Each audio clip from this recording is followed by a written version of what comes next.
அனைவருக்கும் வணக்கம். ஸ்ரீ பாலாஜி ஜோதிட நிலையம் உங்களை அன்புடன் வரவேற்கிறது.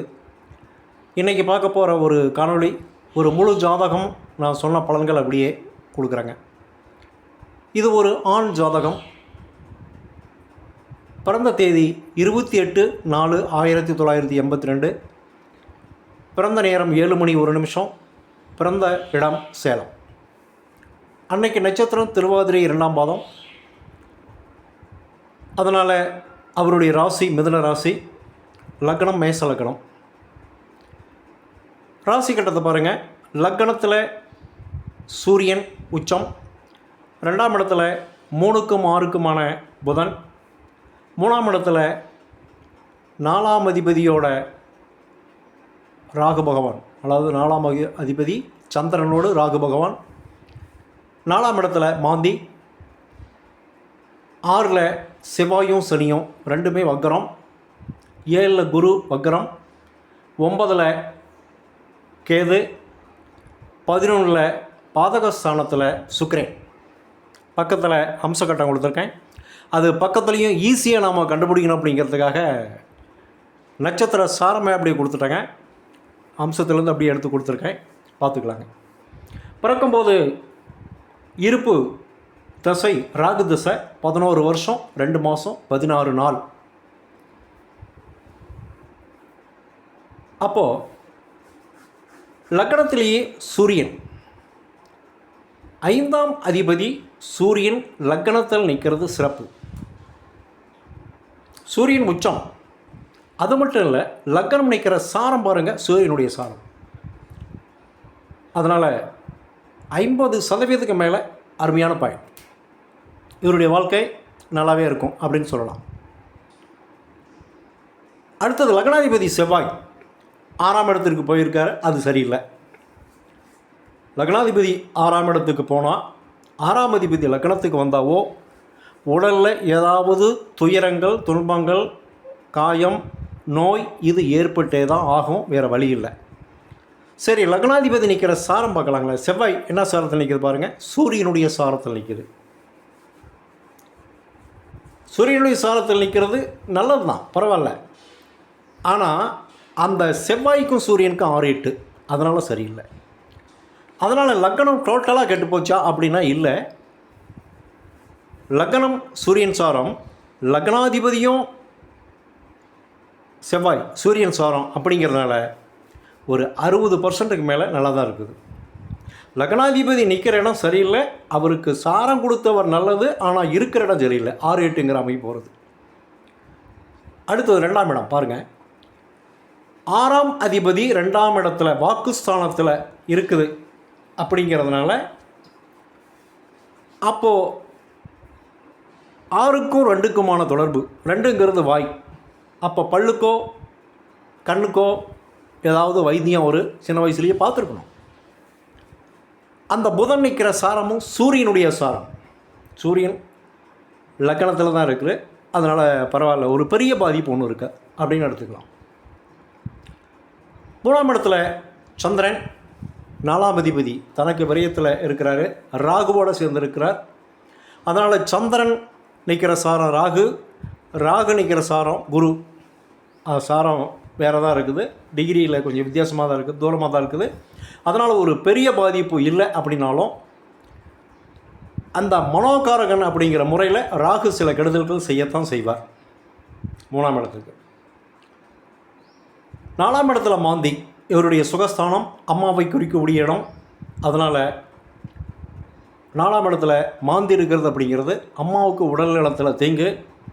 கால்நடைகள், வீடு அப்படிங்கிறது எடுத்துக்கிட்டோம் அப்படின்னா சுக்கிரனும் பாதகஸ்தானத்தில் இருக்குது பாருங்கள். வீட்டை குறிக்கக்கூடிய சுக்கிரன் பாதகஸ்தானத்தில் இருக்குது. அதே மாதிரி 4ஆம் இடத்துல மாந்தி இருக்கிறது. சொந்த வீடு அப்படிங்கிறது இவருக்கு அவ்வளவு சிறப்பாக இல்லை. அங்கே பிரச்சனைகளும் வீண் வம்பு வழக்குகளும் இருக்கின்றன. 5ஆம் அதிபதி லக்னத்தில் இருக்கிறது நல்ல அமைப்பு. அதாவது இவருடைய குலதெய்வம், இவருடைய முன்னோர்கள், இவருடைய குழந்தைகள் ஆதரவு, அனுசரணை எல்லாம் இருக்குது அப்படின்னு சொல்லலாம். ஆனாலுமே அந்த சூரியன் நிற்கிற சாரம் பாதகஸ்தானம் அப்படிங்கிறதுனால அதில் கொஞ்சம் பாதிப்புகள் இருக்க தான் செய்யும். 6ஆம் இடத்துல செவ்வாயும் சனியும். 6ஆம் இடத்துல செவ்வாய் சனி, அதாவது பாவகிரகங்கள் ரெண்டுமே 6ஆம் இடத்துல இருக்கிறது நல்லது. ஆனாலும் இதனுடைய அதிபதி 2க்கு போகிறது அப்படிங்கிறது கொஞ்சம் தொந்தரவான அமைப்பு தான். செவ்வாய் நிற்கிற சாரம் சூரியனுடைய சாரம் தனக்கெட்டில், சனி நிற்கிறதும் செவ்வாயினுடைய சாரம். அதுதான் அங்கே விசேஷம். சனி நிற்கிறது பாருங்கள், செவ்வாயினுடைய சாரம். அப்போ செவ்வாய் வந்து இரத்தக்காரகன், சனி நோய்க்காரகன். 6ஆம் இடம் அப்படிங்கிறது நோயை குறிக்கக்கூடிய இடம், நல்லா கவனிச்சுக்கணும். 6ஆம் இடம் நோயை குறிக்கக்கூடிய இடம்.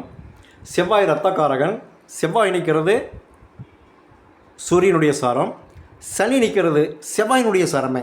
அதனால் இரத்தத்தையோ காயத்தை நோயே கொடுக்கறதுக்கு 2 கிரகங்களும் தயாராக இருக்குது அப்படின்னு அர்த்தம். 2 பேரும் வக்கரம் அடைஞ்சிருக்காங்க. இதில் ஏதாவது ஒரு கிரகம் ஆட்சி உச்சமாக இருந்தால் பலன்கள் கொஞ்சம் நல்லாயிருக்கும்.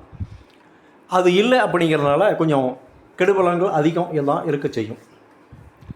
7ஆம் இடத்துல குரு வக்ரம், 9ஆம் அதிபதி. குரு வந்து ராகு சாரம். ராகு தனக்கு, அதாவது குருவுக்கு 9ல் இருக்கிறார். அதனால் இந்த 7ஆம் இடத்துல இருக்கிற குரு திருமணம் போன்ற சம்பவங்களில் சில பிரச்சனைகள் ஏற்பட தான் செய்யும். கொஞ்சம் தாமத கல்யாணம் அப்படிங்கிறது ஏற்பட தான் செய்யும். ஆனாலும் இந்த சூரியனை குரு நேராக பார்க்குறதுனால பொதுவாகவே சூரியனை புதனை குரு பார்த்தா கொஞ்சம் கல்வி நல்லாயிருக்கும், கல்வி ஸ்தானம் நல்லாயிருக்கும். இங்கே வந்து குரு 7ஆம் அதிபதியாக இருக்கிறதுனால அது குரு வந்து நிற்கிற சாரம் பாருங்கள், ராகு சாரம். அப்போ வந்து கெட்டு போய் தான் இருக்கிறார் அர்த்தம். 7ஆம் இடத்துல இருக்கிறது ஒன்று திருமணத்தை பாதிக்குது, 2வது இவர்களுடைய நட்பு ஸ்தானமும், இவங்களுடைய ஃப்ரெண்ட்ஸ், அதுலேயும் சில வில்லங்கம் பிரச்சனைகள் இருக்குது அப்படின்னு தான் சொல்லுது. ஏன்னா வக்கரம். அடுத்தது 9ல் கேது. அம்சத்தில் பாருங்கள் 9ஆம் அதிபதி நீச்சம். அதனால் அப்பாவுக்கு சரியில்லை அப்படின்னு தெளிவாக அதில் தெரியுது. 9ல் கேது. கேது நிற்கிறது சுக்கிரன் சாரம். சுக்கிரன் ஏற்கனவே பாதக ஸ்தானத்தில் இருக்கிறார், நல்லா பார்த்துக்கணும். 9ஆம் இடத்துல கேது. 9ஆம் அதிபதி குரு வக்ரம். அம்சத்தில் அந்த குருவானவர் நீச்சம் அடைஞ்சிட்டார். அதனால் அப்பாவுக்கு சரியில்லை அப்படின்னு அர்த்தம். பாதகஸ்தானத்தில், அதாவது 2க்கும் 7க்குமான சுக்கிரன், குடும்பத்தையும் மனைவியும் குறிக்கக்கூடிய அந்த சுக்கிர பகவான் குரு சாரமேறி பாதகஸ்தானத்தில் போயிருக்கிறார். அதனால் திருமணம் கொஞ்சம் லேட்டு, கொஞ்சம் பிரச்சனைகள் திருமணத்தில் இதெல்லாமே இருக்க தான் செய்யும் அப்படின்னு அர்த்தம். பாருங்கள், இவர் பிறக்கும்போது ராகு திசை. ராகு 11 வருஷம் வரையிலும் நடந்திருக்கு. ஏன்னா நட்சத்திரம் திருவாதிரை அப்படிங்கிறனால ராகு திசை. ராகு நிற்கிற சாரம் குரு சாரம். குரு சூரியனை பார்க்குறாரு. அதனால் 11 வயசு வரலாம் அவருக்கு எந்த பிரச்சனையும் இல்லை. படிப்பில் ஆட்டோமேட்டிக்காக வருது. 2வது பாருங்கள், புதன் நிற்கிறது சூரியனுடைய சாரம். அதனால் நிச்சயமாக படிப்பு நல்லாயிருக்கும், டிகிரி முடிச்சிடுவார், ஒன்றும் பிரச்சனை இல்லை. அடுத்து வந்து குரு திசை. இவருடைய 27 வயசு வரலுமே குரு திசை, 2009 வரையிலும். அந்த குரு நிற்கிற சாரம் ராகுனுடைய சாரம். அதனால் ஒரு நல்ல கல்வியை கொடுத்துருவார், ஒரு வேலைக்கு போகிற மாதிரி ஒரு கல்வியை கொடுத்துருவார் அப்படின்னுலாம் அர்த்தம். இந்த 27 வரையில் இவருக்கு வந்து திருமணமும் இல்லை. குரு 7ஆம் இடத்துல இருந்தும் அவர் வந்து திருமணம்லாம் செஞ்சு வைக்க மாட்டார். ஏன்னா அங்கே வந்து வக்கரமாக இருக்கிறாரு. அந்த 9ஆம் இடத்துல கேது வேறு இருக்குது. குரு நிற்கிற சாரமும் ராகுனுடைய சாரம். அதனால் தோஷம் இருக்குது. சுக்கிரன் பாதகஸ்தானம். அதனால் அந்த சுக்கிரன் நிற்கிறது குரு சாரமே, குரு வக்கரம். அதனால் கல்யாணமும் பண்ணி வைக்கல. அடுத்தது சனி தசை தான். இந்த ஜாதகத்தில் அந்த டர்னிங் பாயிண்ட்டில் இந்த சனி தசை தான். சனி பாருங்கள், 2009 8வது மாதத்துலேருந்து 2028 வரையில் அவருக்கு சனி தசை நடக்கும். இவருடைய 27 வயசுலேருந்து 46 வரையிலுமே சனி தசை தான். இதில் தான் முக்கியமான சம்பவங்கள் அரங்கேறி இருக்குது. மேசலக்கணத்துக்கு சனி திசை பொதுவாகவே 6ஆம் இடத்துல இருக்குது. சனி நிற்கிற சாரம் செவ்வாயினுடைய சாரம், லக்னாதிபதியும் 8ஆம் அதிபதியுமான செவ்வாயினுடைய சாரம். அதனால் லக்னமும் பேசும், 8ஆம் அதிபதியும் கண்டிப்பாக பேசும் அப்படின்னு அர்த்தம். பொதுவாகவே மேசலக்கணத்துக்கு சனி எப்படி இருக்கும் அப்படிங்கிறது புலிப்பாடி முடிவர் பாடியிருக்கிறாரு. கேளப்பா மேளத்தில் செழித்த பேருக்கு கெடுதுமைத்த செய்வானடா கதிரோன் பிள்ளை அப்படின்னு பாடியிருக்கிறார். கண்டிப்பாக மேசலக்கணத்துக்கு காரணம் 10ஆம் அதிபதியும் 11ஆம் அதிபதியும் அவரே. 11ஆம் அதிபதி பாதகஸ்தானம், அதனால் கெடுதி மிக்க செய்வார் அப்படின்னு தான் சொல்லியிருக்கிறார். இந்த சனி 10ஆம் இடத்தோடு சம்மந்தப்பட்டதுனால இவருக்கு சூரியனும் உச்சம் அப்படிங்கிறதுனால வேலையை கொடுத்துட்றாரு. அதாவது சனி திசையில் சனி புத்தி அமைதியாக அப்படி ஓடி இருக்கு. படிப்பு முடிச்சுட்டு அப்படியே இருந்திருக்கிறாரு. அடுத்தது சனி திசையில் கேது புத்தி நடந்திருக்குது பாருங்கள். கேது 9ஆம் இடத்துல. இவங்க அப்பா ஏற்கனவே ஒரு இன்கம் டேக்ஸ் ஆஃபீஸராக இருக்கிறார். இன்கம் டேக்ஸில் ஆஃபீஸராக இருக்கிறார். சனி திசையில் சனி புத்தி முடிஞ்சு சனி எடுத்து புதன் புத்தி வருது. அந்த புதன் புத்தியில் சனியில் புதன் பாருங்கள், புதன் நிற்கிற சாரம் சூரியனுடைய சாரம், சனி நிற்கிறது செவ்வாயினுடைய சாரம். அந்த செவ்வாய் புதன் சம்மந்தப்பட்டதுனால இந்த புதன் புத்தியில் இவருக்கு 6ஆம் அதிபதியாக புத்தி இல்லைங்களா, அதனால் இவருக்கு ஒரு விபத்து ஏற்படுகிறது. பாருங்கள், சனி திசையில் சனி புத்தியில் ஒன்றும் இல்லை. சனிக்கு அடுத்து புதன் புத்தி வருது. இந்த புதன் 6ஆம் இடத்துக்கு சம்மந்தப்படுறதுனால 2ஆம் இடத்துலையே இருக்கிறதுனால அதே மாதிரி அந்த புதன் செவ்வாய் சம்மந்தப்படுது பாருங்கள். புதன் செவ்வாய் சம்மந்தப்படுது. சனி நிற்கிறது செவ்வாய் சாரம், புதன் நிற்கிறது சூரியன் சாரம். அந்த மாதிரி சம்மந்தப்படுறதுனால அந்த சனி திசையில் புதன் புத்தியில் ஒரு விபத்து ஏற்படுகிறது. அந்த விபத்தை கடுமையான விபத்து, ஒரு காலை இழந்துடுறார். ஒரு காலை வேறு செயற்கை காலை பொறுத்துறாங்க. அதுக்கு அடுத்தது புதனுக்கு அடுத்து கேது திசை நடக்குது.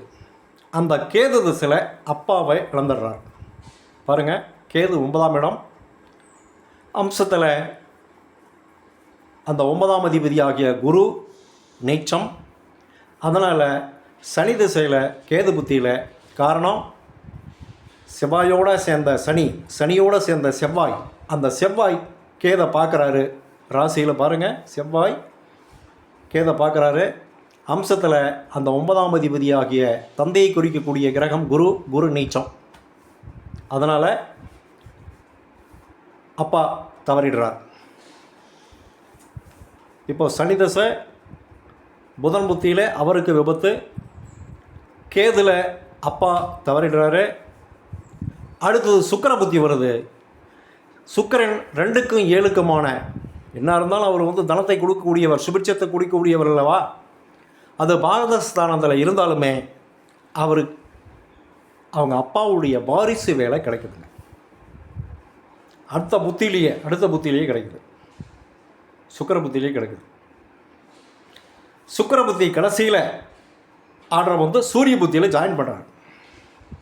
அப்போது சூரிய புத்தியில் ஜாயின் பண்ணிவிட்டு போயிட்டுருக்காரு. சந்திர புத்தி, செவ்வாய் புத்தி, ராகு புத்தி முடிஞ்சு இன்றைக்கி குரு புத்தி நடந்துகிட்ருக்கு. இந்த ராகு புத்தி வரையிலும் அவர் சரியாக வேலைக்கு போகல. இந்த ராகு புத்தியில் சுக்கிரன், சூரியன், சந்திரன் 2மே நல்லா போனார். இந்த ராகு புத்தியில் என்னாச்சுன்னா அவருக்கு ஏன்னா சந்திரனோட சேர்ந்துருக்கு இல்லையா, மனோகாரகனம் இல்லையா, கொஞ்சம் ஏற்கனவே குரு 7ஆம் இடத்துல நட்பு வட்டங்கள் அதிகம், கையில் காசு இருக்குது, தவறான கொஞ்சம் சேர்க்கையினால பழக்க வழக்கங்களால் வேலைக்கு போகாமல், அதாவது ஆஃபீஸ்லேருந்து ஃபோன் பண்ணி ஏன் வரல அப்படின்னு கேட்குற அளவுக்கு வச்சுக்கிட்டார். பிரச்சனை ஆயிடுச்சு.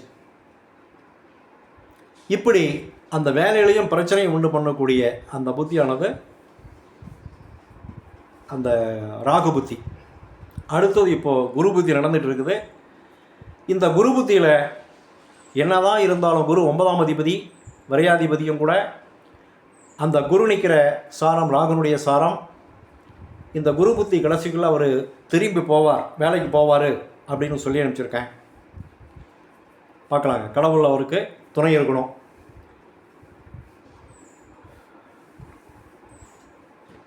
இந்த மாதிரி இந்த வித்தியாசமான இந்த ஒரு ஜாதகம் பாருங்கள். வாழ்க்கை அப்படியே கரெக்டாக ஓடிக்கிட்டுருக்கு.